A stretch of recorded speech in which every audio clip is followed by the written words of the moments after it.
Sur cette pelouse, une des meilleures, sinon la meilleure en MLS d'ailleurs au Shell Energy Stadium.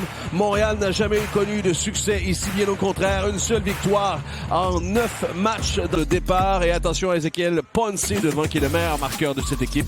4 buts cette saison pour le Dynamo de Houston. Faut dire qu'ils sont privés aussi de Jack McGlynn, celle du futur pour le bleu-blanc-noir. Et Caden Clark prend la place de Giacomo Vrioni qui est suspendu suite à son carton rouge face à son ancienne équipe. Minute de cette deuxième moitié de saison 2025 qui jusqu'ici a été pour le moins très difficile pour le bleu-blanc-noir. Autour de lui, il y avait Arthur, il y avait Junior Urso. Et c'est la difficulté. Soit il perd son duel dans ce début de match face à Ortiz, soit il n'y a personne autour de lui pour remiser. Et la perte de balle est le même résultat. Les gars dans la surface, c'est pour Ponce.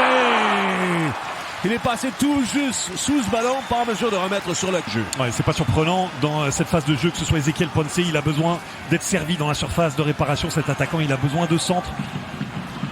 Et c'est ça qui va apporter le Linger aussi de différent par rapport à Jack McGlynn. McGlynn qui est gaucher, qui a tendance à se rendre central avec George Campbell, très prometteuse.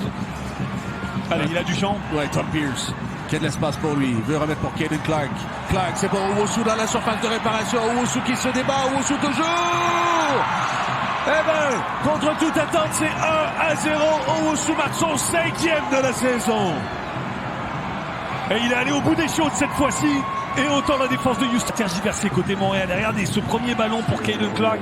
D'habitude, il a du mal sur sa première touche de balle. Mais là, il est capable de rejoindre en 2 touches Prince Owusu avec un contrôle pas facile. C'est l'Allemand qui, lui, ne semblait pas en contrôle de son ballon.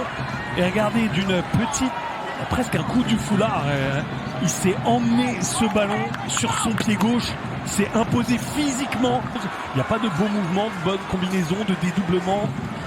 Et Montréal joue bien le coup en défendant bas et en profitant de rares contre-attaques qui risquent peut-être par contre de se multiplier maintenant.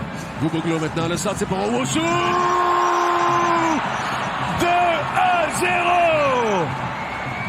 Owusu survole ce match. Et Alexander Gouboglo qui va chercher sa passe décisive, le centre est parfait, la tête est sublime. Tête décroisée, petit filet adverse, rien à faire honnêtement encore. Et regardez là comme on est fébrile, l'Autouri joue bien le coup, décale habilement Gouboglo qui a un boulevard devant lui, c'est incroyable même. Mais c'est le jeu, parce que je vous l'ai dit, Houston est une formation hybride avec le ballon, ils passent à 3 derrière. Si eux-mêmes ne font pas attention avec le ballon et perdent des balles bêtement, comme le fait souvent Montréal parfois au milieu de terrain, on s'expose à ce genre de transition avec des belles récupérations de l'Autouri cette fois. Il y a vraiment à quoi jouer là à nouveau. Clark avec une ouverture sur la gauche, c'est pour Tom Pierce. Pierce, la frappe par le sol. L'arrêt de Jonathan Bond. C'est repris. Dorsey, Kovalchik. Le 1-2, Kovalchik tente d'entrer dans cette surface de réparation. Kovalchik, l'arrêt de tiroir. Il y avait presque plus d'angle et c'est Campbell qui va faire sortir. Il y a eu contact. Là, il est en retard devant. Ouais, je suis d'accord. Encore Dorsey, ballon envoyé dans la surface. Peut-être une dernière occasion où effectivement, c'était cette dernière occasion pour le Dynamo de Houston vers le filet du CF Montréal. On a joué 45 minutes au Shell Energy Stadium et après 20. Là-dessus, il y a 2 gardiens de but, Breza et Gazdov, qui sont sur le banc. Il faudra voir comment on va gérer justement cette deuxième période chez le CF Montréal qui a réussi à marquer 2 buts dans ses premières 45 minutes. Alors que Ortiz a quitté le terrain et reçoit d'ores et déjà le hockey pour réintégrer de la part du staff. Alors envoyé pour Neal et c'est 3-0. Jalen Neal au second poteau qui va marquer son premier but avec le CF Montréal. Eh bien, extraordinaire. Le CF Montréal, opportuniste au possible. Séparation face à Jalen Neal qui n'est pas hors jeu. Regardez le numéro 36. Il y a un léger contact, il n'y a vraiment rien à siffler du côté de l'arbitre. Le 3e but va être validé et Ortiz a complètement perdu son pari.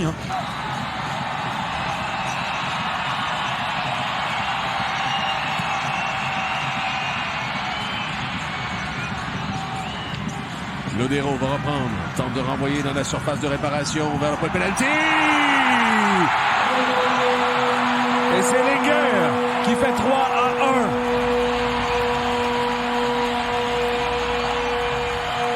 Et voilà, il fait pas du Jack McGlynn dans le de Nico Lodeiro au premier poteau, ce que Ezequiel Ponce n'a pas su faire en première mi-temps. Le Tchèque de 26 ans le fait. Jonathan Sirois est battu, ça vient beaucoup trop rapidement. La séquence est bien jouée et ça y est. Là, on vient d'opérer un changement grâce aux nouveaux entrants et particulièrement à l'Uruguayen. Magnifique ballon délivré au premier poteau. Oh, il n'a rien à faire, ça vient trop rapidement. Bravo à Linger et donc à Lodeiro. Et les 10 prochaines minutes vont être très intéressantes. Ouais, le stade qui redouble d'encouragement. On sent qu'il y a un moment tournant dans ce match.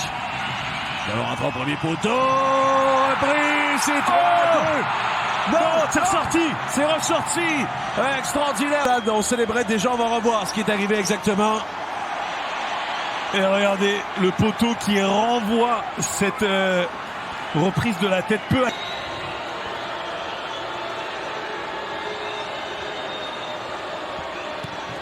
Ballon en travers le second poteau. Neal encore une fois et c'est Bond qui est bien tombé sur sa droite.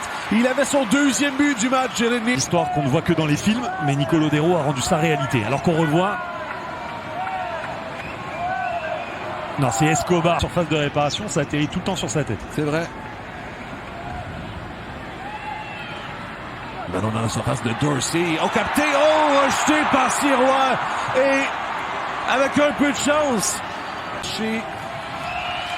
À l'avantage pour l'instant du CF Montréal. Lodeiro, ballon premier poteau.